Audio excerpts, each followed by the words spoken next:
Hello guys, இன்னைக்கு நம்ம பார்க்க போற வீடியோ என்னன்னு பார்த்தீங்கன்னா, ஆர்ஆர்பி பிஓல 40 அவுட் ஆஃப் 40 எப்படி எடுக்கலாம் அப்படின்ற மாதிரி நான் எல்லா ஸ்ட்ராட்டஜியுமே சொல்றேன். இப்போ ஆக்சுவலா மக்கள் என்ன நினைப்பாங்கன்னா, பிஓ லெவல் பொறுத்த வரைக்கும் ஒரு 30 கொஸ்டின் போடுறதே பெரிய கஷ்டம் அப்படின்ற மாதிரி தான் நினைச்சிருப்பாங்க. அப்படி இல்லைன்னா அதிகபட்சம் என்ன போடுவாங்க, ஒரு 30 to 33 அந்த லெவலில் தான் நிற்பாங்க. இப்போ என்னன்னா, நீங்க 40 அவுட் ஆஃப் 40ன்ற மாதிரி நீங்க யோசிச்சீங்கன்னு வச்சுங்களேன், பிஓல ஈஸியா கிளியர் பண்ணிட முடியும். ஆர்ஆர்பி பிஓல பார்த்தீங்கன்னா ரொம்ப ஈஸியாவே கிளியர் பண்ணலாம். இப்போ நம்ம ஒரு 65 எடுத்துட்டாலே ஒரு பெரிய விஷயம் தான். இப்போ நீங்க இதுல 65 எடுக்கிறாங்க, கண்டிப்பா எடுக்கிறாங்க அப்படின்னா ஒரு 38 39 கண்டிப்பா போடுறாங்கல்ல. ஸோ அது போட முடியல. நான் என்ன சொல்றேன்னா 40 அவுட் ஆஃப் 40 போடலாம் அப்படின்ற மாதிரி நான் சொல்றேன். இப்போ நீங்க ரீசனிங்ல மட்டுமே நீங்க எடுத்துட்டீங்கன்னு வச்சுங்க, ஆப்டில கொஞ்சம் நீங்க கஷ்டப்பட்டு போட்டாலே போதும், கண்டிப்பா நீங்க பிலிம்ஸ் கிளியர் பண்ணிடுவீங்க. ஏன்னா ஒரு நார்மலா இருக்கிற ஸ்ட்ராட்டஜி யோசிச்சாலே பிஓ பொறுத்த வரைக்கும் ஸோ இந்த குவான்ட்டை விட ரீசனிங் ஓகே அப்படின்ற மாதிரி தானே இருக்கும், கரெக்டா? ஸோ அப்படின்னா ரீசனிங்ல நல்லாவே ஸ்கோர் பண்ணலாம். அது எல்லாமே நான் சொல்றேன், என்னெல்லாம் பண்ணலாம் அப்படின்ற மாதிரி சொல்றேன், சரிங்களா? இப்போ அதுக்கு முன்னாடி என்னன்னா, நம்ம கோட்ல ஒரு நிமிஷம்.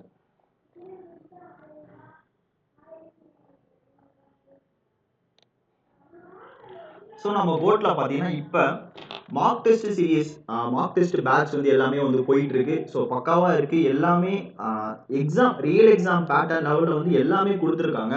ஸோ மார்க் டெஸ்ட் பேட்ச் போயிட்டு இருக்கு. ஸோ நீங்களும் ஜாயின் பண்ணி அதை நீங்க படிக்கிறத மட்டுமே இல்லாம, ஸோ வீடியோ பார்க்கறத மட்டுமே இல்லாம டெஸ்ட் நீங்க போட்டு பார்க்கணும் அப்படின்னு நினைச்சீங்கன்னா, ஸோ கைடில தரமான டெஸ்ட் பேட்ச் போயிட்டு இருக்கு. ஸோ அந்த டெஸ்ட் எல்லாமே நீங்க கண்டிப்பா அட்டன் பண்ணி பாருங்க. உங்களுக்கு நல்லாவே ஒரு இம்ப்ரூவ்மெண்ட் தெரியும், சரிங்களா? ஸோ இப்போ இங்க ஸோ நம்ம சேனல்ல பார்த்தீங்கன்னா இங்க என்னெல்லாம் போயிட்டு இருக்குன்னா, ஸோ ரீசனிங் நான் ஹேண்டில் பண்ணிட்டு இருக்கேன். கிருத்திகா மேம் பார்த்தீங்கன்னா குவான்ஸ் ஹேண்டில் பண்றாங்க. ஜோஷி மேம் பார்த்தீங்கன்னா இங்கிலீஷ் எடுக்கிறாங்க. இமானுவல் சார் பார்த்தீங்கன்னா ஜிஏ எடுத்துட்டு இருக்காரு, சரிங்களா? ஸோ கரண்ட் அஃபேர்ஸ் எல்லாருமே பார்த்தீங்கன்னா உங்களுக்கு என்ன கண்டென்ட் தேவையோ உங்க எக்ஸாம் பாயிண்ட் ஆஃப் வியூல எல்லாமே கொடுத்துட்டு இருக்காங்க. இது எல்லாமே யூஸ் பண்ணிக்கங்க. இப்போ இதோட இம்பார்ட்டன்ஸ் உங்களுக்கு என்ன அப்படின்னா, இப்போ நான் சொல்றேன் பாருங்க. ஸ்டெப் பை ஸ்டெப்பாவே போகலாம். ஸோ ஃபர்ஸ்ட் எடுத்த உடனே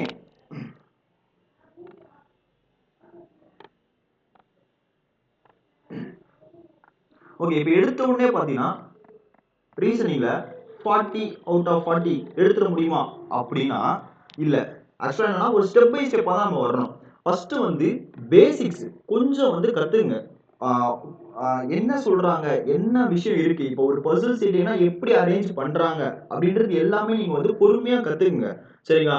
ஸோ இந்த பேசிக்ஸ் ஒரு சில விஷயம் நான் ஒரு ஸ்டேட்மெண்ட், ஒரு கன்ஃபியூசிங் ஸ்டேட்மெண்ட் எல்லாமே நான் போட்டுக்கிட்டு இருக்கேன். எல்லாமே அப்லோட் பண்ணிக்கிட்டே இருக்கேன். ஒரு ஷார்ட் வீடியோஸ்லாம் கண்டினியூஸா வரும். ஸோ வந்துகிட்டே இருக்கு அப்படின்றப்ப நீங்க அதெல்லாமே யூஸ் பண்ணிக்கங்க. ஸோ அது எல்லாமே எக்ஸாம்ல போயிட்டு நம்ம தப்பு பண்ற விஷயம் எல்லாமே நான் சொல்லிக்கிட்டே தான் இருக்கேன். ஸோ பேசிக்ஸை கொஞ்சம் நல்லா படிச்சுங்க, சரிங்களா? ஸோ இந்த பேசிக்ஸ் எங்கெல்லாம் இருக்கு அப்படின்னு பார்த்தீங்கன்னா, நம்ம ஃப்ரீ கிராஷ் கோர்ஸ் போயிட்டு இருக்கு ஆல்ரெடி.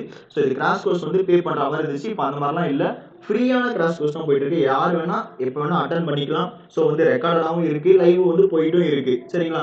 ஸோ இது எல்லாமே இந்த ஃப்ரீ கிராஷ் கோர்ஸ் பார்த்தீங்கன்னா யூஸ் பண்ணிக்கோங்க, சரிங்களா? ஸோ இது யூஸ் பண்ணிங்க. எல்லாமே இருக்கு. இப்போ என்னன்னா ரீசனிங் போயிட்டு இருக்கு, ஆப்டி போயிட்டு இருக்கு, English, current affairs. So 4 session போயிட்டு இருக்குன்னா நீங்க 4மே நீங்க டெய்லி பாக்குறீங்களா?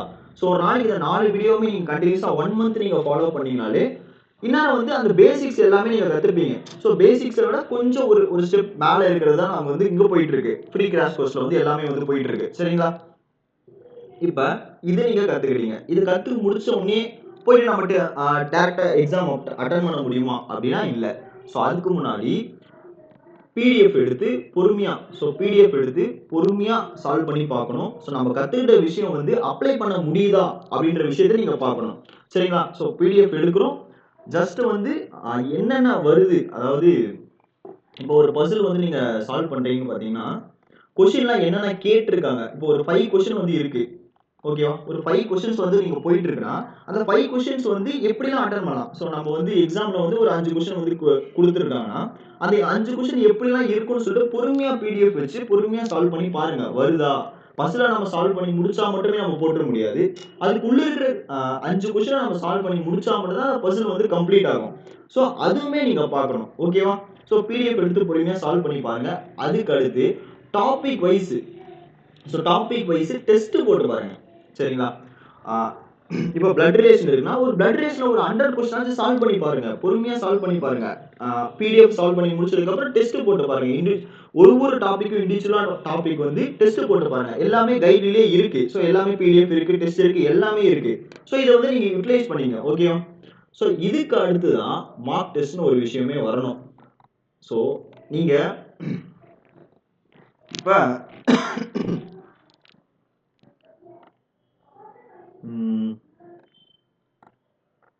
ஒரே செகண்ட்.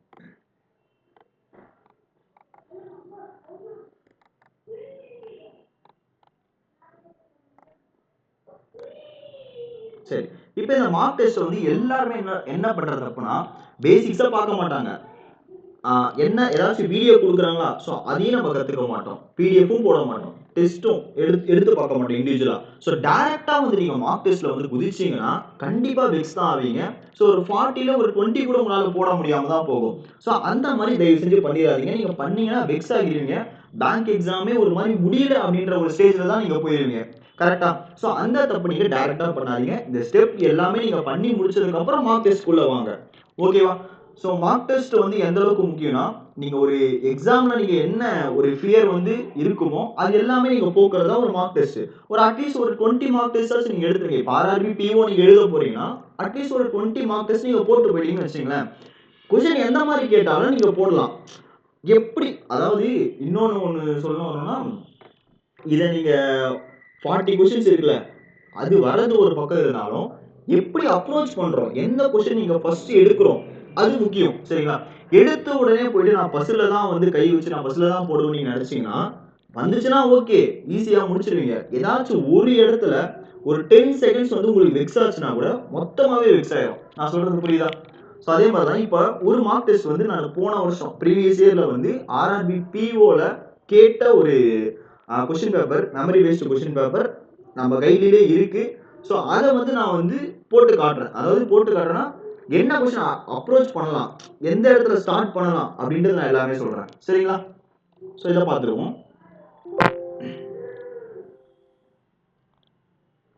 ஸோ இப்போ இங்க பாருங்க,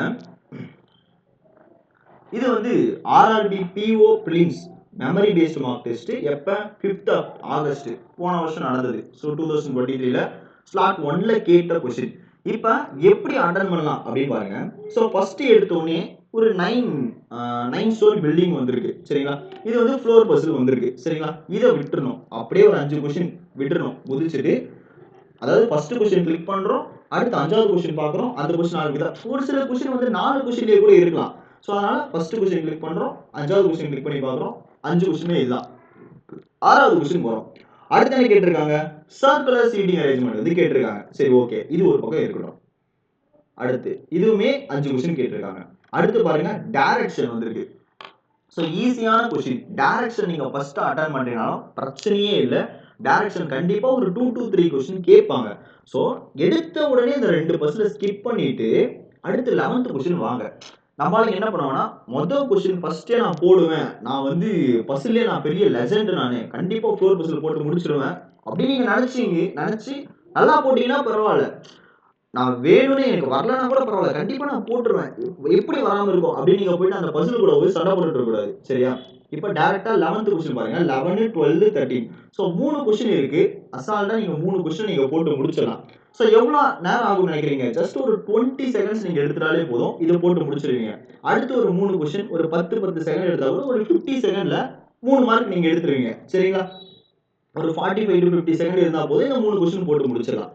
ஓகேவா. அடுத்து 9th கொஸ்டின் போறோம். So 11th question. இது பார்த்தீங்கன்னா சர்டைன் நம்பர் ஆஃப் பர்சன் வந்திருக்கு. சரி ஓகே, இது ஒரு பக்கம் இருக்கட்டும். 14. இங்க பாருங்க, சர்டைன் நம்பர் ஆஃப் பர்சன் பொறுத்த வரைக்கும் எப்பயுமே question certain number of person கொஞ்சம் பாருங்க. எப்பயுமே 3 கொஸ்டின்ஸ் தான் கேட்பாங்க. ஸோ அதே மாதிரி தான் இங்கேயும் கொடுத்துருக்காங்க. இங்க பாருங்க 14, 15, 16 3 கொஸ்டின் மட்டும் தான் வந்திருக்கு சர்டைன் நம்பர் ஆஃப் பர்சன்ல, வேற எதுவுமே வரல. சரிங்களா. ஸோ அதனால அந்த பர்சல் எடுக்கிறீங்கன்னா நீங்க பாருங்க எத்தனை கொஸ்டின் கேட்டிருக்காங்கன்னு பாருங்க. நீங்க பாட்டுல போயிட்டு ஒரு 2.5 நிமிஷம் 3 நிமிஷம் உட்கார்ந்து நீங்க போட்டு டைம் வேஸ்ட் பண்ணிட வேணாம். ஓகேவா. சரி, இப்போ அடுத்து 17 ஏஜ் பசில். ஸோ இருக்கிறதுலே ஏஜ் பசில் சின்னதா இருக்க மாதிரி இருக்கும். அது எப்பவுமே கொஞ்சம் கடைசியா வைங்க. ஏன்னா ஏஜ் பசில் பொறுத்த வரைக்கும் எப்படின்னா, இங்க பாருங்க, இப்ப சம் ஆஃப் பெர்சன்டேஜஸ் வந்து எஃப்ஜி 2 பேரும் சேர்த்து 100 அப்படின்றப்ப நீங்க எல்லாமே ஆட் பண்ணி பார்க்குற மாதிரி இருக்கும். சரிங்களா? ஸோ ஏஜ் பசில் இருக்கு, அதை அப்படியே ஸ்கிப் பண்ணுங்க. ஸோ என்ன பசில் ஆர்டர், அந்த ஆர்டரும் நான் சொல்றேன். ஸோ பசிலே போடக்கூடாது. சரியா? பசிலே போட வேணாம். இப்போ 22 இருக்கு. ஸோ டைரக்ஷன் அடுத்து இந்த 22 கொஸ்டின் அட்டன் பண்ணலாமா? தாராளமாக அட்டன் பண்ணலாம். ஒன்றும் பிரச்சனை இல்லை. இது ஒரு ஈஸியான கொஸ்டின் தான். ஸோ சப்ட்ராக்ஷன் பண்ணுறது, அடிஷன் பண்ணுறது, இந்த மாதிரி ஒரு சின்ன சின்ன விஷயம் தான். இது நீங்கள் பண்ணி முடிச்சிடலாம். R1 அவுட் போடலாமா அப்படின்னு கேட்டிங்கன்னா, இதுவுமே கடைசியாக அட்டன் பண்ணுங்க. இதுவுமே ஃபர்ஸ்ட் அட்டன் பண்ண வேணாம். சரிங்களா? ஸோ டைம் வந்து உங்களுக்கு நல்லாவே இழுக்கும். இப்போ நீங்கள் QROM இருக்குன்னா, இப்போ M வந்து 13 அப்படின்னு ஒரு நம்பர், அதோட பிளேஸ் வேல்யூ இருக்குல்ல, அது தெரிஞ்சுன்னா ஓகே. இப்போ O இருக்குன்னா 15ன்னு தெரியணும். ஸோ இந்த மாதிரி நம்பர்லாம் உங்களுக்கு தெரிஞ்சதுன்னா பிரச்சனை இல்லை. இல்லைன்னா நீங்கள் ஏபிசிடி போட்டு வைக்கணும். அப்போ போடுறப்ப அந்த டைம் வந்து உங்களுக்கு கன்சியூம் ஆகும். அதனால இந்த கொஸ்டினும் லாஸ்ட்டாக அட்டன் பண்ணுங்க. 24 இது அட்டன் பண்ணலாமா? அட்டன் பண்ணலாம். ஒன்றும் பிரச்சனை இல்லை. ஒரே ஒரு கோடிங் டிகோடிங் தான் கேட்டிருக்காங்க. இந்த கொஸ்டின் அட்டன் பண்ணலாம். ஒன்றும் பிரச்சனை இல்லை. அடுத்து 25 என்ன கேட்டிருக்காங்க பாருங்க. இது ஒரு பசில். ஸோ இது அப்படியே இருக்கட்டும். இது ஒரு பசில் அப்படியே இருக்கட்டும். 25 to 29 ஸோ பாருங்க அதே தான் இருக்கு. 30 கொஸ்டின் இதுதாங்க மெயின். அடுத்த 5 கொஸ்டின். இப்போ நீங்க ஆல்ரெடி ஒரு 3 கொஸ்டின் டைரக்ஷன் அட்டன் பண்ணிருப்பீங்க. இதுல ஒரு 2 கொஸ்டின் பார்த்துருப்பீங்க. 5 கொஸ்டின் வந்துருச்சா? இங்க பாருங்க கோடிங் டிகோடிங்ல 5 கொஸ்டின். 30ல ஆரம்பிச்சு 31, 32, 33, 34 சாரி 33 இருக்கு. இங்க ஒரு 4 கொஸ்டின். ஸோ ஒரு 9 கொஸ்டின் வந்துருச்சு இங்கே. ஓகேவா? இதை போடலாம். சிலாகிசம் பாருங்க 34, 35, 36. சிலாகிசம் 3 கொஸ்டின் கேட்டிருக்காங்க. 37 அடுத்து போயிடுச்சு. ஓகேவா? இப்போ ஆல்ரெடி ஒரு 5 கொஸ்டின், 4 கொஸ்டின் கோடிங் டிகோடிங் ஒரு 9, இது ஒரு 3 கொஸ்டின். கரெக்டா? ஸோ ஒரு 12 கொஸ்டின் ஆயிடுச்சு. இங்க பாருங்க அடுத்து இன்இக்வாலிட்டி ஒரு 4 கொஸ்டின், 16 கொஸ்டின். அதாவது ஒரு அப்ராக்சிமேட்டா ஒரு 15 கொஸ்டின் நீங்க போட்டீங்கன்னு வச்சுங்களேன், உங்களோட ஹைப் லெவலே வேற லெவல்ல இருக்கும். ஃபுல் பூஸ்ட் அப்படியே எப்படி சொல்றது, ஒரு வெறித்தனமா சால்வ் பண்ணிட்டு இருப்பீங்க. ரொம்ப ஸ்பீட் வந்து உங்களை அறியாமே தானா வரும். நீங்க எடுத்தோடனே பஸ்ல போயிட்டு இப்போ ஏஜஸ் மாதிரி ஒரு சம்ல போய் நீங்க மாட்டீங்கன்னு வச்சுங்களேன், அப்படியே முடிஞ்சிடும். ஒரு 5 நிமிஷம் போயிருச்சுன்னு வச்சுங்களேன், நீங்க அப்படியே எக்ஸாமே நீங்க எழுத மாட்டீங்க. அடுத்து வர ஆப்டியும் ஒழுங்கா பண்ண முடியாது. அடுத்து நீங்க போட போற சம்ஸும் அப்ரோச் பண்ண முடியாது. ஸோ கடைசி இங்க பாருங்க, எப்பவுமே பேங்க் எக்ஸாம் பொறுத்த வரைக்கும் ஸ்டார்டிங்ல ஈஸியான கொஸ்டின் வைக்கவே மாட்டாங்க. பார்த்தோன்னே பயந்துடவும் கூடாது. இந்த மாதிரி ஈஸியான கொஸ்டின் ஒரு 10, 15 கொஸ்டின் நீங்க அட்டன் பண்ணிட்டீங்கன்னா வேற லெவல்ல இருக்கும். உங்களுக்கே தெரியும். ஸோ அந்த ஸ்பீட் வந்து உங்களுக்கு அறியாமையே வரும். சரிங்களா? ஸோ இதை பண்ணுங்க. இதை பண்ணி முடிச்சதுக்கு அப்புறம் பசில் வந்து இப்ப கேட்டிருக்காங்களா, ஒரு 4 to 5 பசில் வருதா, இது எப்படி அப்ரோச் பண்ணலாம்னா, அடுத்து பாருங்க ஒரு ஈஸியான கொஸ்டின் ஃப்ளோர் பசில் நார்மலா கேட்டிருக்காங்க. ஸோ இந்த ஃப்ளோர் பசில் ரொம்ப ஈஸி. 9% 9 ஃப்ளோர் வச்சு வந்திருக்கு, 9% வந்திருக்காங்க. ஒரு பிரச்சனையுமே இல்லை. இந்த பசில் எடுத்த உடனே அட்டன் பண்ணலாம், தப்பே இல்லை. சரிங்களா? அடுத்து நீங்க பாத்தீங்கன்னா சர்க்குலர் சீட்டிங் அரேஞ்ச்மெண்ட் வந்து கேட்டிருக்காங்க. ஸோ 8% வச்சு கேட்டிருக்காங்க. 2 வேரியபிள் கூட இல்லை, ஜஸ்ட் வந்து ஒரே ஒரு வேரியபிள் தான் வச்சு கேட்டிருக்காங்க. கொஞ்சம் பேர் வந்து சென்டர் ஃபேஸ் பண்றாங்க, கொஞ்சம் பேர் அவே ஃப்ரம் சென்டர். இதை வந்து தாராளமா அட்டன் பண்ணலாம், பிரச்சனையே இல்லை. சரிங்களா? So 6 to 10 okay. அதுக்கு அடுத்து வரும்.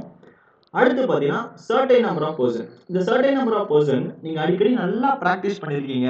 சர்டைன் நம்பர் ஆஃப் பர்சன் வந்து நான் நிறைய சால்வ் பண்ணி பார்த்திருக்கேன். நான் வந்து இது வரைக்கும் ஒரு 500 சர்டைன் நம்பர் ஆஃப் பர்சன்லாச்சும் நான் சால்வ் பண்ணி வச்சிருக்கேன். 500ன்றது கொஸ்டினா கூட நீங்க வச்சுங்க. ஒரு 5 போச்சுனா கூட ஒரு 100 பசில் நான் வந்து சர்டைன் நம்பர் ஆஃப் பர்சனே ஒவ்வொரு பசில் நான் சொல்றேன் 100 கொஸ்டின். அதாவது இப்போ இந்த சர்டைன் நம்பர் ஆஃப் பர்சன்றது ஒரு கொஸ்டின். அந்த மாதிரி ஒரு 100 கொஸ்டின் நான் சால்வ் பண்ணியிருக்கேன். நல்ல ஸ்பீடா போட வரும்னா கண்டிப்பா நீங்க அட்டன் பண்ணலாம். 3 கொஸ்டின் இருக்கு, இதை நீங்க அட்டன் பண்ணலாம். சரிங்களா? அடுத்து வேற என்ன கேட்டிருக்காங்க, ஏஜஸ் சம் வந்து பொறுத்த வரைக்கும் நீங்க எந்த அளவுக்கு பிராக்டிஸ் பண்றதை பொறுத்து இருக்கு. இங்க பாருங்க, இந்த ஏஜஸ் பொறுத்த வரைக்கும் என்ன சொல்றாங்கன்னா, ஒரு 8 இயர்ஸ் வந்து கொடுத்துருக்காங்க. அதுக்கப்புறம் அந்த பர்சன் வந்து என்னென்ன இயர்ல வரணும்னு உங்களுக்கு தெரியணும். ஸோ இந்த இடத்துல பாருங்க, இப்போ 16 இயர்ஸ் யங்கர் தென் ஏ. இப்போ ஏவை விட இ 16 இயர்ஸ் யங்கர் தென்னா, அப்போ யார் கூடலாம் இங்க பாருங்க 40 ஏ இருக்கு, 24 இ இருக்கு. இந்த மாதிரி நீங்க எல்லாத்து கூடவுமே நீங்க பார்க்குற மாதிரி இருக்கும். ஸோ அப்போ இந்த 8% கூடவுமே மாறி மாறி மாறி பார்க்குற மாதிரி இருக்கும். உங்களுக்கு கொஞ்சம் டைம் இழுக்கும். அதனால இந்த பர்சன்ல கொஞ்சம் லேட்டா அட்டன் பண்ணுங்க. சரிங்களா? கடைசியா அட்டன் பண்ண பாருங்க. எடுத்த உடனே அட்டன் பண்ணிட வேணாம். ஏஜஸ் வந்துச்சுன்னா கொஞ்சம் பார்த்து அட்டன் பண்ணுங்க. பிராக்டிஸ் பண்ணியிருந்தீங்கன்னா பிரச்சனையே இல்லை. எதுனாலுமே பிராக்டிஸ் தான். ஒரே வேர்ட்ல சொல்லி முடிக்கணும்னா நீங்க எந்த அளவுக்கு பிராக்டிஸ் பண்றீங்களோ அந்த அளவுக்கு உங்களுக்கு நல்லாவே நீங்க அட்டன் பண்ணலாம். அதுதான் விஷயம். சரியா? அடுத்து 23. ஸோ 23 கூட இருக்கட்டும், ஒன்றும் பிரச்சனை இல்லை. பசில்லாம் போட்டு முடிக்கலாம் நம்ம. அடுத்து இங்கே ஒரு 2 வேரியபிள் வச்சு ஒரு 7 பாக்ஸ் வச்சு ஒரு சம். ஸோ பாக்ஸ் பசில் தான், ஈஸியாகவே நம்ம போடலாம், எந்த பிரச்சனையும் இல்லை. பாக்ஸ் பசிலை பொறுத்த வரைக்கும் பொறுமையாக இந்த கொஸ்டின்லாம் நீங்கள் சால்வ் பண்ணி முடிச்சுட்டு இந்த பாக்ஸ் பசில் வரலாம். ஒரு 7 பாக்ஸஸ் 7 கண்ட்ரி கொடுத்துருக்காங்க. நீங்கள் படித்து பார்த்தீங்கனாலே தெரியும், ஓரளவுக்கு ஈஸியான சம் தான். நீங்கள் இது எல்லாமே சால்வ் பண்ணி பார்க்கலாம், பிரச்சனையே இல்லை. ஓகேவா? பாக்ஸ் பசில் போடலாம். அடுத்து என்ன சொல்லியிருக்காங்க?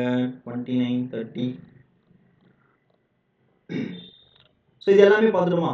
இதுக்கப்புறம் என்ன, ஏஜஸை போயிட்டு பாருங்க, சரிங்களா? ஸோ இந்த ஏஜ் சம் இருக்குல்ல, இந்த ஏஜ் சம்மை போய் பாருங்க. கடைசியாக வந்து இந்த ஏஜ் சம்மை வைங்க. அது முடிஞ்சதுக்கப்புறம் நான் அந்த ஆட் ஒன் அவுட் இருக்குல்ல, ஸோ எங்கே பார்த்தோம் odd one out? Odd one out. இந்த ஆட் ஒன் அவுட் வந்து அடுத்து லாஸ்ட்டாக பாருங்க. ஓகேவா? ஸோ இதுதான் அப்ரோச். ஃபர்ஸ்ட் நீங்கள் என்ன பண்ணோன்னா, இதெல்லாம் சின்ன சின்னதாக என்னெல்லாம் இருக்குது, சிலாகிசம் இருக்கா, இன்இக்வாலிட்டி இருக்கா, கோடிங் டிகோடிங் இருக்கா, இல்லை ஏதாச்சும் ஆல்பபெட் சீரியஸ், ஆல்ஃபா நியூமரிக் இந்த மாதிரி வந்திருக்கா, அந்த மாதிரிலாம் அட்டன் பண்ணுங்க. பசிலை போய் பார்க்குறீங்கன்னா எப்போ வந்து ஒரு பசில் வந்து இது ஈஸியான பசிலா இல்லை கஷ்டமான பசிலா எப்போ தெரியும்னா, நீங்கள் அதை வந்து நிறைய நீங்கள் அப்ரோச் பண்ணியிருக்கீங்க, நிறைய பசில் நீங்கள் போட்டு போட்டு போட்டு பார்த்துருக்கீங்கன்னா அப்போ தான் அது வந்து ஈஸியாக இருக்கும். சரிங்களா? ஸோ ஓரளவுக்கு கொஞ்சம் ஐடியா கிடைச்சிருக்கும். கண்டிப்பாக நீங்கள் 40 out of 40 தாராளமாக எடுக்கலாம். கண்டிப்பாக 38லாம் எடுக்கலாம். 38, 39 வரைக்கும் கண்டிப்பாக போடலாம். சரிங்களா? இது நீங்கள் 20 மினிட்ஸ்க்குள்ளே நீங்கள் போட்டு முடிச்சாதான் அடுத்து இருக்கிற 25 மினிட்ஸுக்கு ஆப்டி வந்து நீங்கள் யூட்டிலைஸ் பண்ண முடியும். ஆப்டி இருக்கிற அந்த டைமிங் 25 மினிட்ஸ் யூட்டிலைஸ் பண்ணி ஆப்டி ஒரு நல்ல ஸ்கோர் வந்து நீங்கள் எடுக்க முடியும். சரிங்களா? ஓரளவுக்கு ஐடியா கிடைச்சிருக்கும்னு நினைக்கிறேன். கண்டிப்பாக இதை நீங்கள் ஃபாலோ பண்ணுங்க. டெய்லி வந்து அட்டன் பண்ணுங்க, செஷன் வந்து அட்டன் பண்ணுங்க. 4 பேருமே வீடியோ போட்டுட்டு இருக்காங்க கண்டினியூஸாக. ஸோ எல்லாமே வந்து உங்கள் எக்ஸாம் பாயிண்ட் ஆஃப் வியூவில் தான் போயிட்டு இருக்கு. சரிங்களா? ஸோ செஷனை முடிச்சிடலாமா? ஸோ இந்த ஒரு சின்ன டிஸ்கஷன் வந்து உங்களுக்கு புரியும்னு நினைக்கிறேன். ஓகேவா? தேங்க்யூ மக்களே. ஸோ அடுத்து ஒரு நல்ல வீடியோவோட பார்க்கலாம். தேங்க்யூ.